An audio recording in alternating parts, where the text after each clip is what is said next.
Welcome to Zen and the Art of Real Estate Investing, one of the fastest growing real estate investing podcasts in the world. What if you could learn from experienced real estate investors? Find out what got them to where they are now. Get insight into their daily habits and take these insights to inspire your own growth. Each episode, Jonathan Greene shares an in-depth look at the mindful approach to real estate investing. Jonathan is a lifelong real estate investor and the founder of Streamline, a data-driven, investor-friendly, independent real estate brokerage located in Madison, New Jersey. Whether you're looking to start from scratch, get to the next level, or just for a straightforward and honest approach to real estate investing, this is the free mentorship program you can take with you anywhere. Now, here's Jonathan. Welcome back to another episode of Zen and the Art of Real Estate Investing. Today we have a return guest, Hold It, with PM Jen, aka Jennifer Ruelens. Today we're talking how to find, hire, and fire property managers. This has been her mission for the last couple months, to let people know that there's a process, how to do it, what to look for, and really what to pay attention to. You're going to hear all about it, and if you need to hire a property manager, fire one, or find one, this is the show for you. Let's go. This is episode 349 of Zen and the Art of Real Estate Investing with my return guest, Jennifer Ruelens. And I told her last time, I think that she changed her name to Hold It with PM Jen. I think that's true. She's been on the show before. Her last episode was in January of this year. Episode 312, a playbook for buying and holding rental properties. She's back with another lens. She is the founder and owner of One Focus Property Management in Central Pennsylvania. She's back today because we're going to go over the Buy and Hold Investor's Guide to finding, hiring, and my favorite, firing a property manager. Jen, welcome to the show. Well, I can't wait to fire property managers with you, Jonathan. This is a good day. Yeah, for sure. And thank you for having me back. My and pleasure. The name change isn't legal yet, so you can just call me Jen. I think for now. That's like Prince, though. I mean, you're just kind of like doing your thing. Yeah, the firing thing is the way that I look at firing and why it's important to me is, one, I think people are babies about firing and they hold on way too long. But the way that I think about firing, I'm only firing people who deserve to be fired. It's not that's what almost makes it in like a weird way fun, because I feel like usually they're getting over on you, and then, you know, you do the firing and they're like, oh, wait, now I'll do everything right. So we'll get to that. But let's start with finding. I know you manage more than 600 units. You have so many different clients. But when you were getting started, and for someone who's getting started now, maybe they have 1, 2, 3 properties that they've been self-managing, and they're like, I don't want to do this anymore. Where do they start for finding a property manager? Right. I think the thing I want people to know about is you can search online, you can talk to your friends, and those are all really great ways. I'm not going to get into where you find them because AI will help you find them, but what are you going to ask first, right? Like, what's the first level of, I have a list of 10, I need to get it to 1, and this is what nobody's talking about. I want you to ask 2 questions of each of these. One, you're going to research on your own. One, you have to ask for. So you're going to research on your own their license. So you're going to figure out in your state, what's the license requirement for a property manager? Now, in Maryland, there is none. No state license required. Now, here in Pennsylvania... That sounds safe. I'm glad I have no properties there. Yeah. Right. And that's not something that's talked about very openly. So just anybody can, go from doing nothing to being a property manager there. Pennsylvania, I think it's a lot like you have in New York, where it's the same license for real estate sales professionals as property managers. So if there's a state license, there's a state license database. You're just going to look it up and you can verify a license. So if I'm looking to maybe hire ABC Property Management, I'm going to look up that company because that company has a license. Disciplinary action against the company. Is it in good standing? Is the office licensed? And then I can see all the people who are licensed underneath. So is the person, is Joan at ABC Management Company actually licensed to be doing this work? Yeah. Or is there just one licensed person? And the thing that most investors don't understand is who's working for you at a real estate brokerage. And I'll share with you, it is always the broker. So you're the broker at your office, Jonathan. I'm the broker at my office. And we both amongst our team and the licensees who work with us serve a lot of clients. But at the way the laws work, at least in our states, all that work is done under our license. Yep. So it is our responsibility to supervise the property managers, sales agents, leasing agents that hold licenses. Now, what my point here is, who is the broker of that office? What is their disciplinary record? And are they local? I know that a lot of companies use brokerages from other companies. So if I'm maybe a licensed salesperson, or maybe I'm not anything, and I want to own a property management company. Yeah. By the way, people want to own property management companies because they think that they're ATMs. They see reoccurring revenue. That seems insane to me, by the way. It's one of the hardest jobs ever. It is, but my email box, I get 15 to 20 private equity requests for acquisition a day. And now they're starting to get my cell phone number. They see that reoccurring revenue, the control of spend, as very lucrative, which that's an argument against institutional owners and roll-ups, but okay. Right? So my thing I'm critical of is when Joe owns a property management company and isn't a broker themselves and doesn't have a broker on their team. So they find a different broker who's willing to essentially white label. Now, some of these brokers are active, involved, reviewing things, doing the duties. But I got to tell you, not really. I think that's more an intellectual thing that's sold. I know because I am a broker and I have an associate broker. I have 5 licensees under us and our hands are full. If we're properly supervising, we are doing a lot. So if you're a lay person, I want you to ask these people, these property management companies, who's the broker and where do they sit every day? Yeah. Listen, you'd be the only client to ask. Now, the other ring dinger of a question, this is the one that they have to tell you. Where do you keep the money and who's counting it? So I go, okay, what money, right? What money? Why do I care? Well, property managers manage your property, but they also manage the dollars in the bank account. But literally, the rent comes to us first. We pay expenses and then we distribute to the clients. We're also accountable for holding the security deposit, so the tenant liabilities. Yeah. So listen, separate accounts. They're trust accounts. So are they trust accounts? Does the investor know what a trust account is? A trust account is, while I sign and I'm the holder of that account, the bank knows it's not my money. Usually I have to do like an annual submission of whose money is this, right? I mean, my client list and whatnot. But if I do the big, bad, terrible thing and they seize all my accounts, they're going to seize all my accounts, but they're going to protect me from that, but get that money back to where it belongs. Yeah. The tenants and the owners, right? What the client doesn't understand is, like, this morning when I did my daily financial things and I pulled up my bank accounts on my bank website, there's 2 enormous accounts that are the trust accounts. That's the client's money and the tenant's money, the deposits. And in my world, they're each running about $500,000 on any given day. And then you've got 4 of my accounts. My payroll account, my tax account, my operating account, and they're much smaller. And what you don't know as the consumer is I can move that money freely between. Nobody's seeing anything. Nobody's doing anything. And in Pennsylvania, do you know who's inspecting? The same guy who goes and sees if they're putting the comb in the blue barbicide stuff at the barber. That's important. I don't want to get head lice, so that is important, but I see the difference. So in Pennsylvania, the inspectors that are going around are going to cosmetology and barbershops, car dealerships, and there's 1 or 2 other things like that. And they go to property management companies and real estate companies.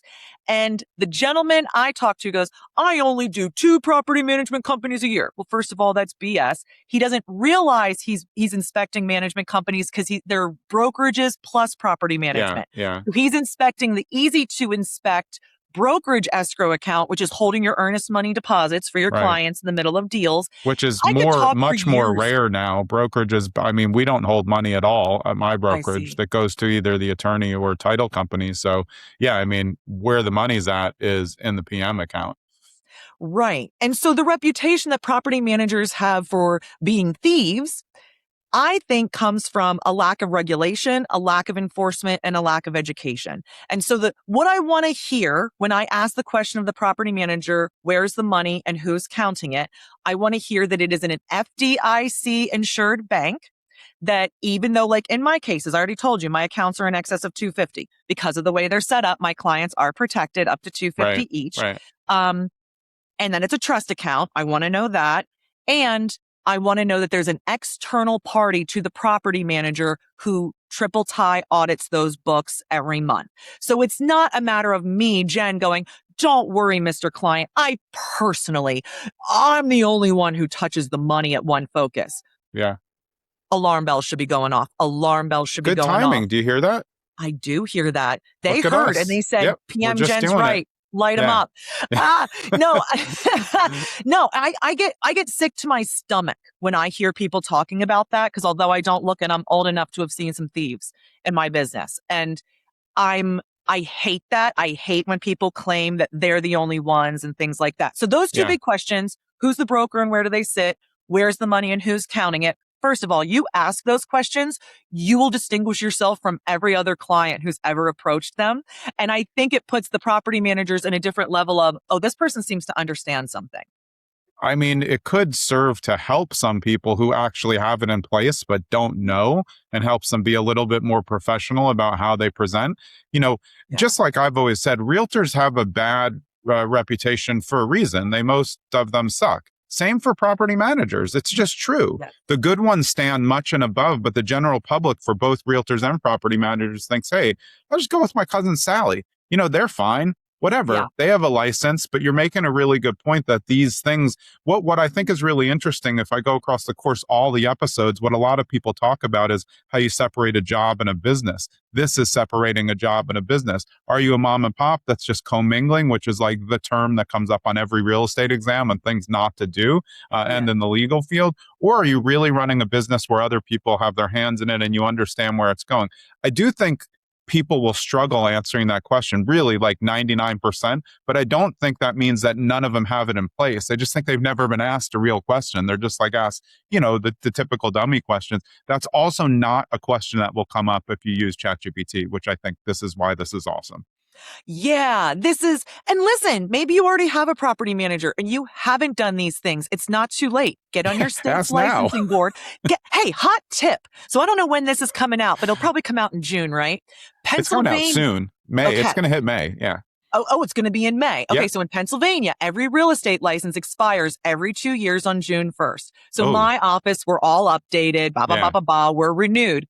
But one of my competitors, nobody's renewed, none of it. So you know who has a calendar appointment on June 1st to hop into PALS and see? Yeah, that's great. I also have a calendar appointment every quarter to go in and look at the disciplinary reports that for the whole state that came out. Because it's not that many, but I'm looking for property managers. I'm looking for things going on because I want to elevate this industry. I need to know what crimes are being committed. And I see former friends in those files. Folks, there's real people doing real injustices against our citizens, and I'm against it.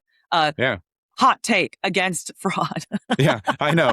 Let's just say we're both against fraud and just lay that out there. Yeah. It's not good. Stealing, bad. Commingling, bad. But I really think, though, that your mom and pop investor, though, who's listening to the show, they have 1 or 2 properties. They probably already think this is a lot. But I think that's good, because I think that you're training people to ask for more. I always say, like, real estate investments are like the biggest investments you've ever made. People treat them like it's like you're buying something at Toys R Us. It's not. You need to protect these assets, and part of your protection, if you're not managing yourself, is making sure that your property manager is licensed and bonded. It's honestly, even though I know to do that, I probably would just assume going on a website and seeing a license that they're licensed, but they could have been revoked or something. These are things that it takes 30 seconds to check if you know where to go. Well, and Jonathan, I preach this because I'm reporting on average 2 unlicensed property managers a year that I find in my licensed work. So when I find them, I report them and they either get legal or get out. So I think it's important that you ask. Here's some other like hot insider tips. One would be shop them like a tenant. So one of the biggest things that they do, right, highest cost is leasing your property. And I don't think clients are looking at the listings that property manager is putting forward or shopping the process. And this is such an easy way. Say you got that list of 10 property managers down to 2 or 3, and you were like, gosh, I just really don't know how to decide. What's so great is if you were hiring somebody to run your pizza shop, you might go look at and have a meal at one of the other pizza shops that they were running. So hop online, find a property that you could potentially be interested, express interest, Yeah, it's a great idea. engage, right, with their systems and their team. Is it prompt? Is it friendly? Are they selling the property? Go, you're not going to apply for it. That's kind of crazy, but go see the property. What condition is it in? How does the team treat you? Do they follow up?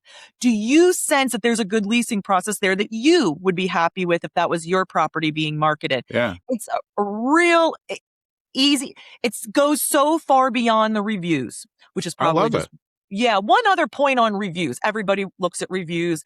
Property management reviews are exciting, right? I'm always very suspicious of somebody with only 5-star reviews. I'm like, I remember what it was like to be new in the business. No property managers getting all 5 stars. I just tell you that because people are petty. It doesn't matter if you're the best. They're just petty.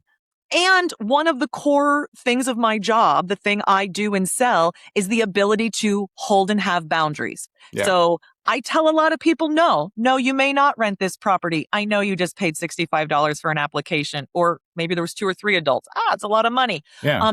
You don't literally, you paid money. Doesn't make the application better.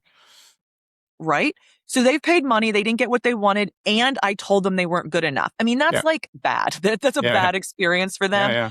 Same thing with when they're living in the unit, I tell them, no, the parolee brother can't move in. No, Cujo can't move in. You're not keeping the place nice enough. You got to pay for the window you broke. And then sometimes we terminate leases. Sometimes we have to evict. And so we engage in those things. And I think the standard for property managers is, and look at One Focus's reviews. I'm rocking a 4.4 out there.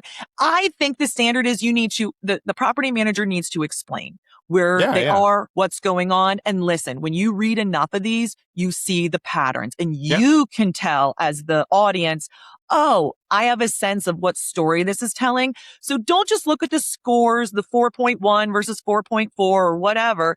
We're going to dig in and look at them with the context of just because people are upset at this property manager does not mean they didn't do the great job for the client that they're serving an owe fiduciary duty to.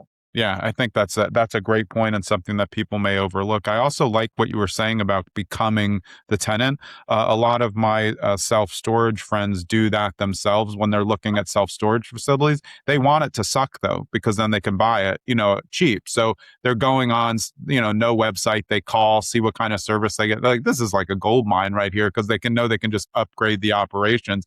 But I really think putting yourself, if you get a good experience, now wow, my property is getting that experience. So my tenants are going to be happier. They're going to caretake my property. And that's what I think people forget. There's really this kind of slippery slope that can happen. It can start all the way at the beginning on how you lease. If the leasing is uncomfortable and they don't get kind of, oriented right to the property, it just doesn't start off on a good. They're getting a lot of calls. That means you're getting a lot of calls to okay a lot of stuff, and it just becomes an imbalance. So you really do have to do that due diligence yourself. And I love the idea of kind of placing yourself as a tenant. I don't find it disingenuous at all. You're just doing research on who you want to hire. And if they do a good job, they're going to get hired. So incentive base is there. And do double duty. Go see properties that are comparable to yours so you can do a little price research. There you go. 2 birds, 1 stone. Yeah, seems easy. I mean, are there any things that people should look out for in terms of just the personality dynamic? Because you're very good. I remember from our first conversation, obviously we're friends, but you're good at having tough conversations. Not everybody is, and not every tenant is. But you have to kind of know, not every landlord also. As a landlord, you want to have a good relationship with your PM. You don't want to be scared to talk to them. So that kind of back and forth plays a role just as much as what their reviews look like. Because if they're a 5.0 review, but you're too scared to even talk to them, you're going to lose money at some point. Yeah, the insight I would bring to that is you mentioned a personality mix and making sure you're on the same page. Yeah.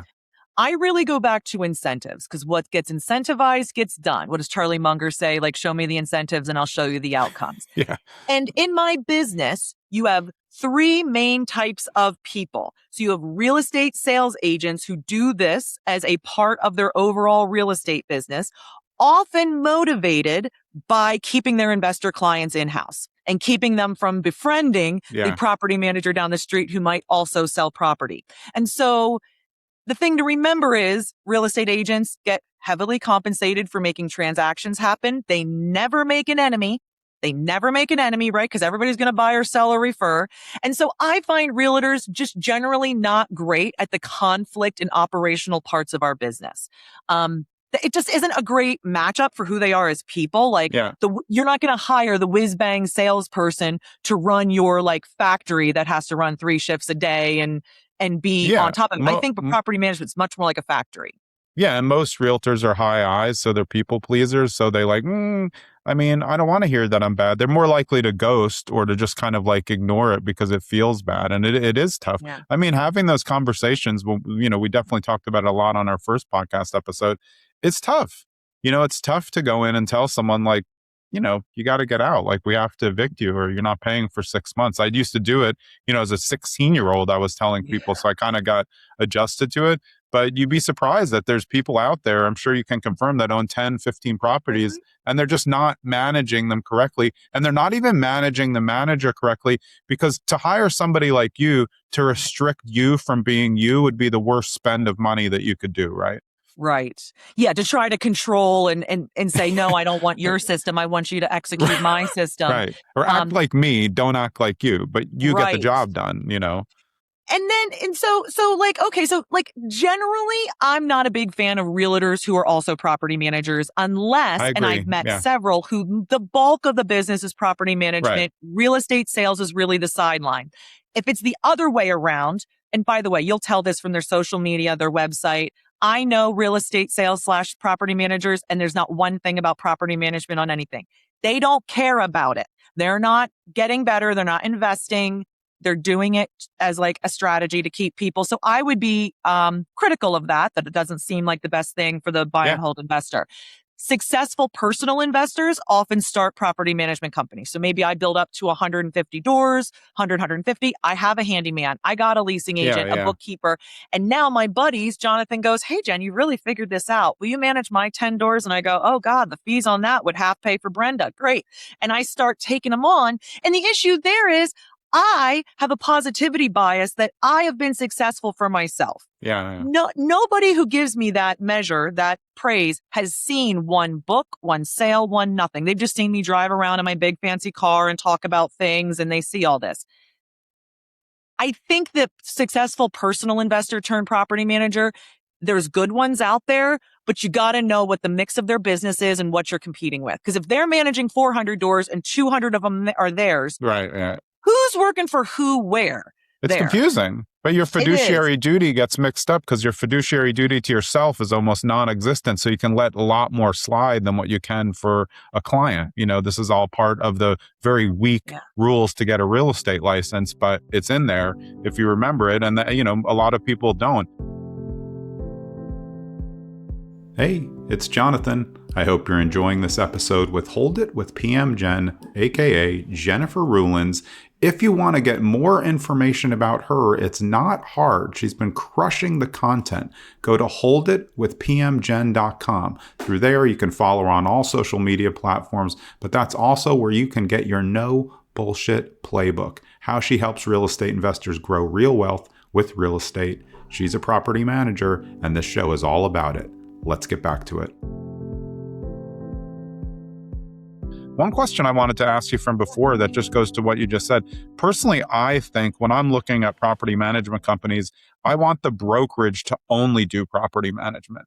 When I say, if they're doing the leasing, that's fine. But I rent all of my landlords' places, but I don't property manage. I teach them how to manage themselves. And then we have a New Jersey management company, not me, that I don't own it, that someone else manages if they want to go that way.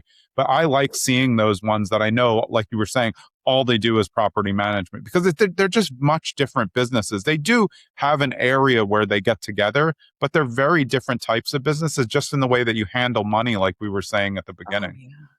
Yeah, I think they're entirely different. As I always say, like there's the realtor out there who, by the way, is usually independent contractor, Right. right? They're Yeah. paying all their own Almost always. expenses Yeah. and they're moving from one large commission to the next. They're constantly assessing like the contingency of that deal. Do I keep investing in this for the Right. potential Right. payout or Yeah. not? It's a whole different skill set from the property manager who I say needs to wake up at 5 a.m., check the insurance policies, reconcile the accounts, check for dog poops in the yard. Like Yeah. it is chop wood, carry water all day long in property management. And that work, that tasking, in my opinion, is best accomplished by true employees, Yeah. which is what we're doing. When you try to do this with 1099 subs who are being compensated, like they kind of eat a piece of what they kill, Yeah. is how a lot of these are set up commission based. I don't love it. I don't think it I gives don't either. you the best, most, because here's the thing. I need the service to be as good on January 2026 as I do in August, as I do next year, whether it's raining, snowing, sleeting, whether the market's picked up and all of a sudden Amy has 10 listings where she was the least productive office or agent last year and she was the shoo-in. And when you go to these real estate offices, it is admin assistants and rookie agents doing the property management because Oh, yeah. those Yeah. people are not out killing And big nothing else to commissions. do. Yeah. It's a And I'm great sorry. point. Yeah. Go ahead. And everybody in the situation thinks it's fine because you're just collecting the rent and calling a plumber. And that's such BS. It's not even funny. If you say that, you ain't seen it. That tells me you don't know what you're talking about. Yeah. I mean, and I always say about part-time realtors, why would you want to hire a part-time realtor with buying something for 500,000 or selling something for $1 million? That's ludicrous. Take it to another level. You want to do property management, which is literally a 24/7 business, and you want your point of contact to be a part-timer who's also, selling insurance on the side and has like a side hustle, with Avon. That's just not good business. It's not who I personally want to sign up for to represent my property and to protect my investment. These are great points. And I mean, I just don't think people think about these things enough because they think, let me get your take on this. I think when people decide they want a property manager, when they've been doing it themselves, they're so overwhelmed with it. They're literally like that person who just can't handle the rental on themselves. So they just take the first person, they look nice. Okay, great. They stop paying after 1 month, professional tenant. But same thing, you're so frustrated with, going out on Thanksgiving that on November 27th, you're calling like whoever the first property manager answers like, hey, you want to take this property? Don't look at anything. I get it. You're over the barrel, but like, hey, that's why this guide is out there to help people kind of focus a little more and set a better framework for your properties for the future. Right. And, kind of transitioning to when you may be on board with a property manager, just from what we were just talking about, like different ways people are set up. Understand if you think that working with your property manager is going to be like working with a realtor, I think a lot of times you're going to be disappointed because a realtor is really concierge. They're only working with a handful of clients at a time. They are taking that call during dinner and movies because it's very important that things keep moving. But a property management company should be run much more like a business. And most of us who are running efficient businesses that manage your property well, we're going to work a lot more during business hours. You're not going to have our cell phones. You're not going to be that's a calling good point. me up at 8 p.m. on Saturday night to just jaw about something. And that's a bit of a different expectation. Now, there are property managers who work more that concierge level. What I'm going to say about that is going to be because they're working you around a bunch of other stuff. Yeah. And truly, they're solving every problem for the first time anyway. So what does it matter if I pick up the phone and start solving that problem at 8 p.m. tonight or 7 a.m. tomorrow? Where in my business, very rarely is there a problem that gets my attention at 8 o'clock at night. It has to be pretty novel, pretty risky, pretty has some consequences. And so, as I say, we're not solving problems for the first time here. So we're anticipating, we're predicting, and we're going to be 9 to 5. And hey, it's a difference between like the concierge and the machine. And what do you like? And I just think when people have machines, it indicates a level of expertise and solidity or like solidness that I can count on as a client. Yeah. But that's your choice as the client. Yeah, I think that people think in their mind, I want someone who's always available. But if they're always available, like you said, they're always available to everyone. I prefer someone who has strong boundaries so I don't have to wonder. I know what to do between 5 and 9 the next day. I call the line. I'm going to get whoever I get, leave a message. And if it's important, someone will call me back because they're monitoring it. You have good boundaries. I have like the most insane boundaries. I don't even talk on the phone. My phone says, don't even try. Don't leave a message. Yeah. Don't send me a voicemail. Just send me a text because I'm always scheduled. My day is scheduled with all the stuff that I do every day. So I don't have time to just like pick up the phone. It's insane to me. But if I was running a type of business that was like, like if my brokerage phone call, I answer it because that's my brokerage phone. I just don't answer my cell phone because why? Who am I talking to on my cell phone? No one, because I don't like talking on the phone. But I think people make that kind of misjudgment that if someone's available, they're better, when I don't think so. I want someone who has a good time with their family at night and then comes back to work ready to go. Yeah, I want somebody who can offer me more than just I'll pick up your call anytime, day or night. Right. I Not gotta gonna tell do you, what you ask. I'll just I've answer never the call. met really like smart people who are good at their job who are like, you know what? I'm gonna lead with 100% availability. Like, and Jonathan, I mean that you and I have restricted contact to us in order to keep up the level of Yeah. work we do. Yeah. But every call and inquiry to our business is answered, is Right. handled. Exactly. And I think sometimes we just forget that other part when we talk about like, you can't call me or I don't talk on the phone.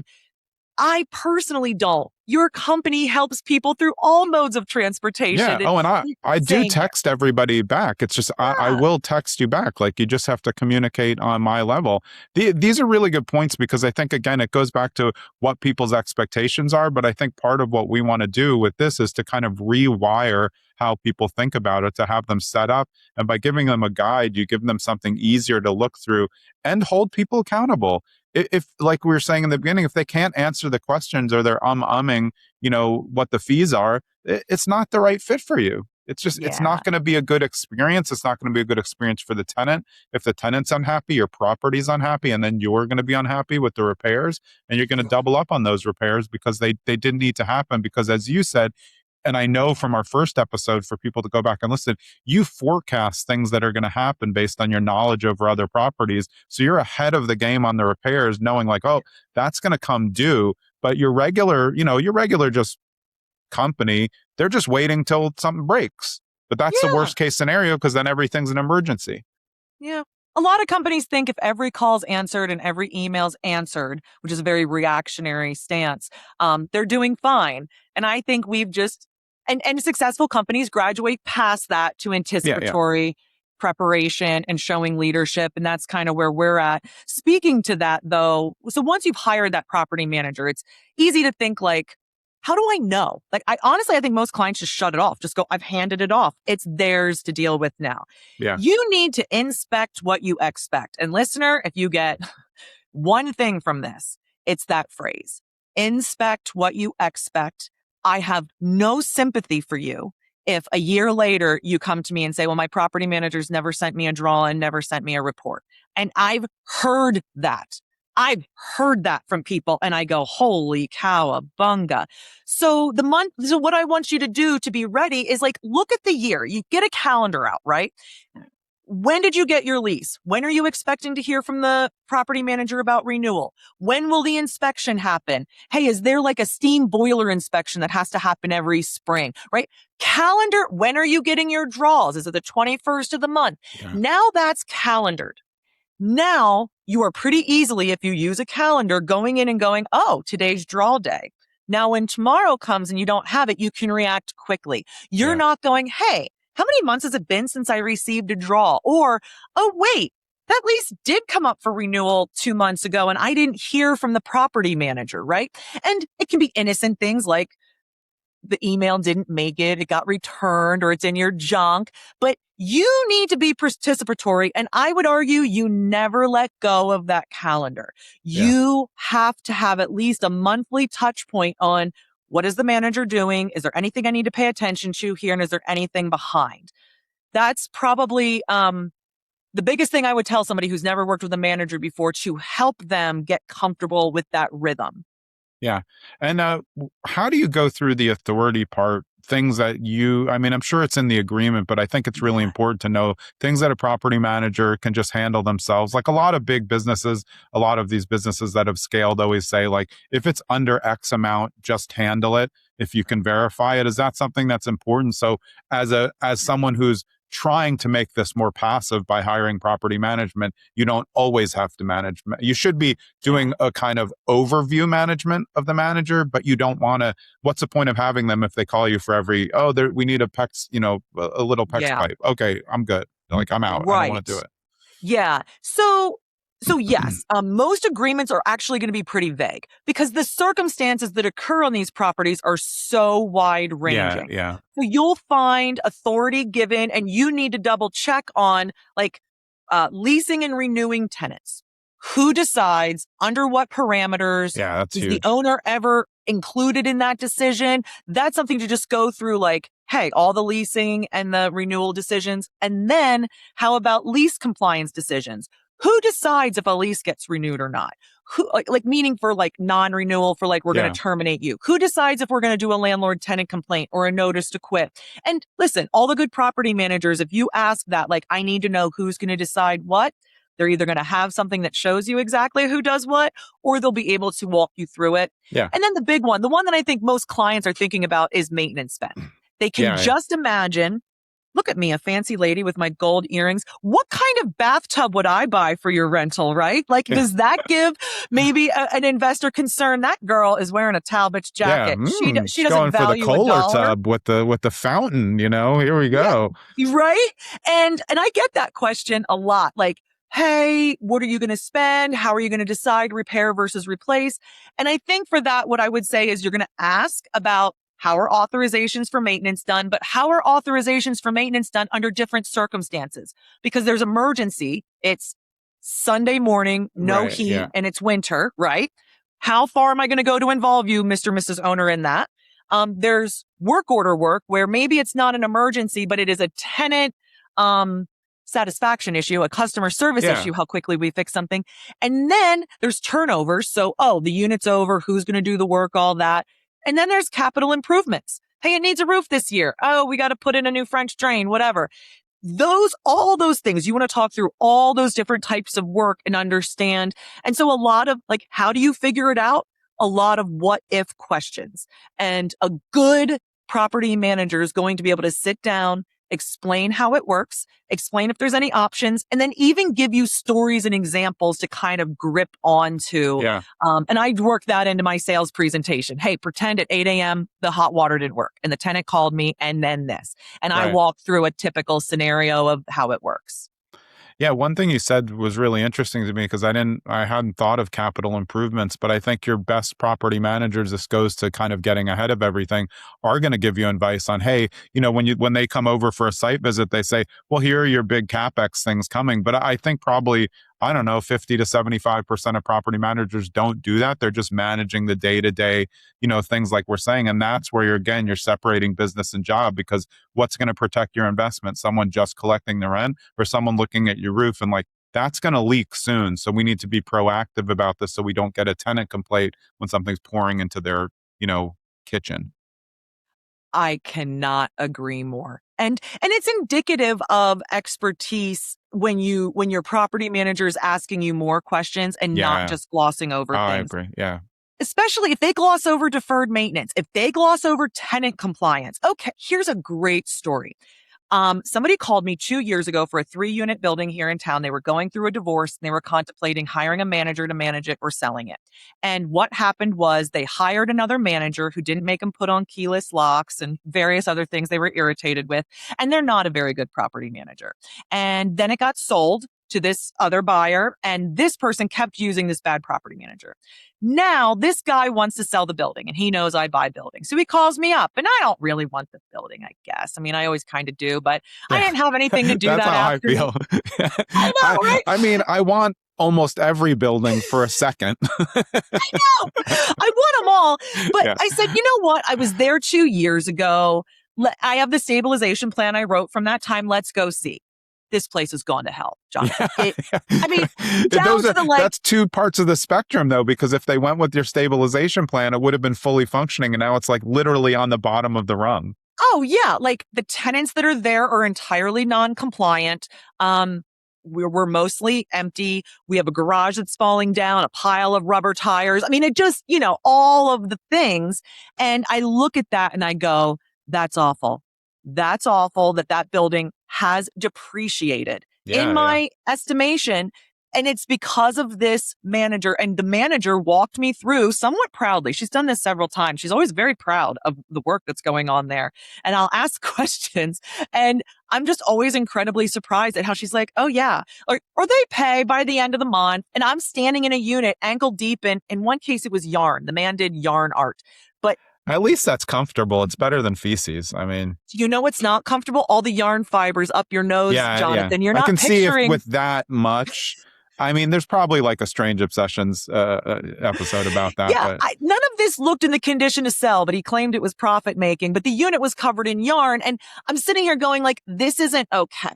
Like this isn't anything I would ever permit. And this is a lot of problem. But yeah, I think when your property manager lets those things go or doesn't address them as urgent and needing to be dealt with, that's a warning sign. Yeah. Well, warning signs lead to eventual firing. So let's get to the part that I like the most. Fired. Remember that? Yeah. Oh, yeah. I remember. I had a friend from law school was dismissed from The Apprentice in a very questionable thing. He fell on the sword. He's pretty big on social media now with his law practice, but he fell on the sword for someone else, and then Donald fired him. He got fired. Yeah, but I mean, hey, look, it comes down to it, and I think we have to look at firing as not like doing something where you're aggrieving someone else, because of course, when you do fire someone, they're all of a sudden, oh, I'm going to do this, I'm going to do that. It's like a breakup. Now all of a sudden, you're going to do all the best things that you've never done. You not only pay attention to me, but now you're going to. Sure, this is going to work out. But I think you have to come to the table, and if you're managing the manager correctly, you should know when the time is. But people are babies, so it's hard to do. How do you fire your property manager? When and why? Yeah.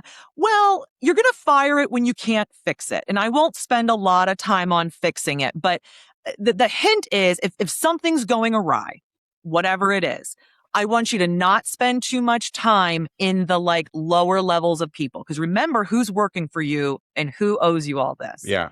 It's the broker. So if you're having a problem with the leasing agent, the maintenance coordinator, the property manager, whatever, I want you to pretty quickly take that complaint in writing to the broker. Yeah. You will see a very different level of response when you get that person's attention on what's going on.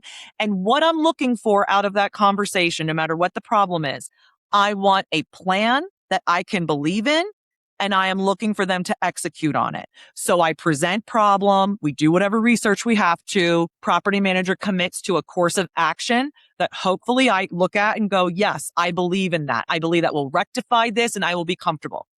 If they can't come up with that, I don't have to go up with whatever they put up in front of me. Yeah, I don't. Yeah. It's very important you as the investor know that you should understand and believe in the plan. And then you've got to hold them to it. And I mean, now you're really inspecting what you're expecting. You're asking, when is this going to be delivered? When things are late, you're right on it. Okay, so you did all that. You went to the broker. You did it in writing, and it's over. So first step, we're going to check the contract. How do I get out of this, right? And sometimes you can get out at any time, or you can get out for a fee or for a reason. And other times it's a long time. I'm not your lawyer, so you're going to look at your contract and explore all that. This is not legal advice, even though I'm an attorney. Right. What I'll tell you is, from the property manager's point of view, we're not interested in working for you if you're not happy. It's a very uncomfortable situation to owe you all that fiduciary duty when you don't trust me. You're making my life a living hell. That is uncomfortable. And so you can just ask. You can so say it's May, we're recording this, and my contract goes through the end of this year. I can go to that property manager and go, listen, I am not satisfied. Yeah. I believe these things, and I don't believe we can work together, and I'm seeking to be released. You might have to get your lawyer involved. You might decide, if it violates the state's rules and regs or whatever, to make a complaint to the commission, to make a complaint to associations they belong in. But all of this is to say, I think you can usually negotiate your way out. Yeah. But that's one part of things, and your lawyer will help you with that and all of that.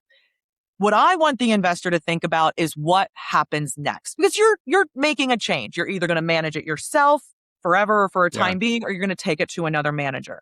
So you're taking back a job or you're moving a job. And if you've ever had people work for you, this is not low effort. This is not, you're not involved. You're very involved. And so I want to see the investor getting together with that property manager and understanding, when are services stopping? When's the last time you're going to transition? Collect rent, check the air filter, communicate with the tenant. What are you going to tell the tenant, right? And then as the investor, you set up the new management, whether that's you or a new manager, to succeed. I want to make sure that I know when I'm getting the security deposit, the leases, the contact information, the keys. I want notes. I want tenant ledgers. I want applications. I want move-in inspections. There's a lot of things. You want to see my article on LinkedIn? I really list them all out. People think, oh, I need the leases. Try to run something off of a lease and a security deposit check. It's harder than you think. Even just not having phone numbers and emails is a real hindrance. And I find some property managers are lazy about giving that up. So I want to see the investors advocating, asking for, and those are your assets to the property.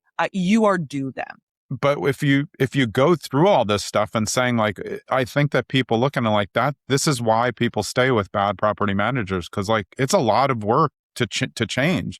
If you're somebody like me, like I'd do a flip and then contractor would be late the first day. I'm like, oh, go fuck yourself. You're fired. And then I'd realize the next day, well, Nate, now I have to hire someone and start all over. And then I hire the same, a person who acts exactly the same. I'm like, I finally learned my lesson. Like, one, don't be involved, have a project manager, but also, you have to have a plan, a transition plan. And if you burn a bridge with that property management company, they're not going to be as professional to help you if you haven't been professional in the way that you've handled it. Hopefully that's not the case, but I do think that is true, what you're saying. And what I'll share, if there's a property manager listening, one of the best things you can do for your reputation management is do the transitions well. Do the onboarding and offboarding of clients and tenants really, really well. Here's the thing. If you, Jonathan, fire my company and you're going to hire another company, and I make it difficult for you, I don't give you move-in inspections, I delay things, or it's in bad shape. Do you know who suffers? The tenant. The tenant wants to know things. The tenant needs service, and you or the manager isn't going to be able to help them, isn't going to be able to understand what's going on. And so I make a big deal about that. We talk to all the clients, the tenants involved, about what's changing hands and what that does for them. Hey, Mr. Tenant, you moved in 3 years ago and we took a 20-minute video of your property to hold you to. Guess what? That video is going with them. You don't have to worry about justifying anything. We gave them the proof. That's the right thing to do. Yeah. I mean, again, this is why we're all looking for businesses instead of people working jobs. Where is this guide available? Because I think we've really got through the whole thing, but sometimes people like to just see it, follow the steps, and you have all the steps laid out there, and you have a 3-part video series, I know, on that as well. I've got a lot. You go to Hold It with PM Jen YouTube. You'll That's see your real name, by the way. Let's just keep it that way. That's how I file my taxes. So you go to YouTube. There's a 3-part video series where I break this down in some more detail. I did a podcast. So I did 2 episodes of the podcast, also called Hold It with PM Jen. And I did a written article, which is on my LinkedIn under Jennifer Ruelens. Listen, just know it's there, because you're not hiring and firing property managers every day. Let's hope not. Right. And so if this is what's going on for you right now, this is so timely. But if you're like, hey, that's interesting, following me, being in touch with me, this is the kind of content I'm putting out. If you're considering working with them or want to get good at the hold, come to the voice of the hold, PM Jen. Yeah. And even if you have a good property manager, this isn't going to hurt you. You may be able to build that relationship with good advice if you're in Iowa or somewhere, outside of central Pennsylvania where you can get the help. Yeah, I really appreciate it. I'm glad we did this second episode. This was a great one. So the best places to find you are holditwithpmjen.com, which is your real name, and onefocuspm.com, which is your company servicing central Pennsylvania and the other areas around there, right? Thanks for having me on again, Jonathan. What a treat. I love your audience. They're really cool. Well, I love talking to you. It's always a blast, and I appreciate you coming back. Thanks so much. All right. That was Jennifer Ruelens. Now, today, she's going to the courthouse to change it to hold it with PM Jen, I'm sure. But I'm Jonathan Greene. I'll see you next episode. Thanks for sticking around to the end so you can get a preview on what is coming up on episode 350 of Zen and the Art of Real Estate Investing. So this has always been the mindful approach to real estate investing, and based on my experience as well as all of the landlord shows we've done, episode 350 is the mindful approach to landlording. We'll see you next episode.